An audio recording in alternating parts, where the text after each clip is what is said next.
Guys හොඳට බලා ගන්න GB 7.6යි data use කරලා තියෙන්නේ. මම දැන් ස්පීඩ් ටෙස්ට් එකක් දාන්න Ookla එකට යනවා. මම දැන්ට කනෙක්ට් වෙලා ඉන්නේ Gen 5 Wi-Fi network එකේ මගේ router එකේ. මේක තමා මම use කරන tunneling app එක mid-range එක. ස්පීඩ් ටෙස්ට් එක අපි දාලා බලමු. මේ මොකද්ද කරන්න කියලා කියන්නම්. මම කරන්නේ මුලින්ම XLT ලගේ Netflix package එක දානවා. ඒක 2000යි. ඒක විතරයි දාන්නේ. ඒක දාලා ඒක through තමයි මම tunneling on කරලා තියෙන්නේ. එතකොට ඒ package එක through තමයි data යන්නේ. මගේ normal data කැපෙන්නේ නැහැ. ඒක තමයි magic එක. ඉතින් ඔයාලට පේනවා ඇති upload එකත් හොඳටම තියෙනවා. මෙතන මේ පෙන්න data balance එක මතක තියාගන්න. ඔන්න මම ආපහු speed test එකක් දැම්මා.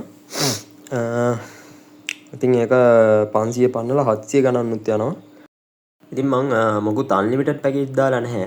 SLT ලගේ web family plus කියන basic package එක දාලා ඒකට තමා මම මේ Netflix package එක දාලා ඒකෙන් තමා මේ tunneling කරලා internet යන්නේ. ඔයාලට පේනවා ඇති data balance එක 2.9යි. ඒ කියන්නේ data use වුණා එච්චර ප්‍රමාණයක් speed test දාන්න.